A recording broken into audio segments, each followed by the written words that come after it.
राजस्थान पाली 9 फरवरी उप मुख्यमंत्री डॉक्टर प्रेमचंद बैरवा आज रविवार को सोजत में मेघवाल समाज सेवा संस्थान द्वारा आयोजित 8वीं प्रतिभा सम्मान समारोह के मुख्य अतिथि के रूप में कार्यक्रम में भाग लिए। इस अवसर पर उन्होंने संबोधित करते हुए कहा कि शिक्षा से जीवन में आगे बढ़े उन्होंने किए गए योगदान को सराहते हुए उप मुख्यमंत्री प्रेमचंद बैरवा ने कहा कि मेघवाल समाज की मेहनत और संघर्ष ने समाज में एक नई दिशा दी है।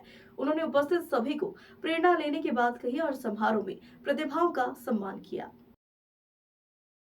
आगे बढ़े क्योंकि वो प्रतिभा तो है, लेकिन प्रतिभा हमारी तभी रह जाती है। इस प्रतिभा को निखारने के लिए हम सबको मिलकर जितनी भी संस्थाएं हैं वो संस्थाएं आगे आए और ऐसे बच्चों को हम आगे पढ़ा लिखा कर आगे बढ़ाएं ताकि हमारी समाज के गौरव, हमारी समाज का नाम रोशन करे।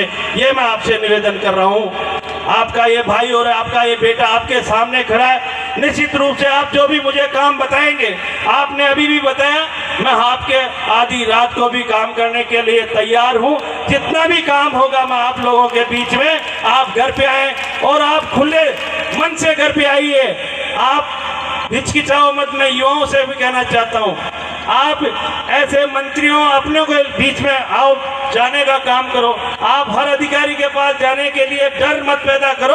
अपना हक और अपनी बात रखने के लिए आप जाओ। आप मेरे पास भी आओगी तो मुझे भी अच्छा लगेगा कि मेरे अपने आए और जायज बात के लिए आए हैं। उस जायज बात को करवाने के लिए मैं आप लोगों के लिए हमेशा साथ रहूंगा। आपने मुझे बुलाकर जो मान सम्मान दिया, इसके लिए मैं तहे दिल से आप सभी का बहुत बहुत आभारी हूँ। जय हिंद, जय भारत।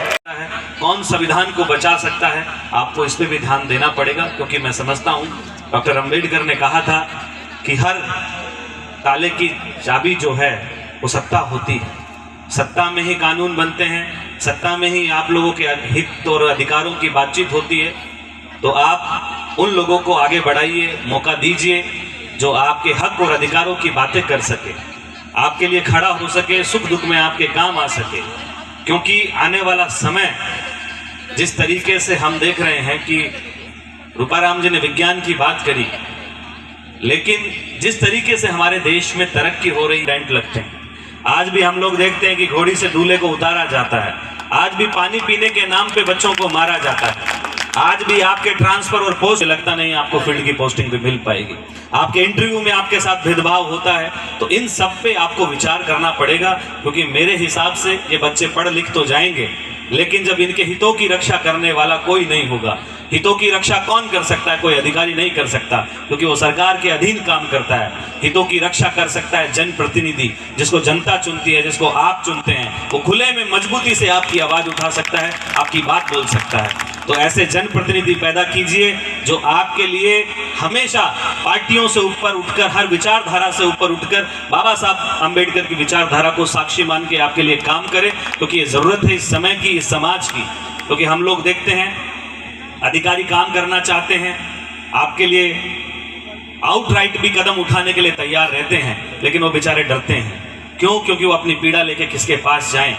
उनके पीछे कोई व्यक्ति नहीं खड़ा होता है, कोई उनकी बात करने वाला खड़ा नहीं होता है। मैं धन्यवाद देता हूं रूपाराम जी को। आप पूरे प्रदेश में घूम घूम के जो इस समाज को जागरूक करने का काम कर रहे हैं, ये बहुत ज़रूरी है, क्योंकि समाज संगठित होगा, हम एकजुट होंगे, तभी हम लोगों को ताकत हासिल होगी।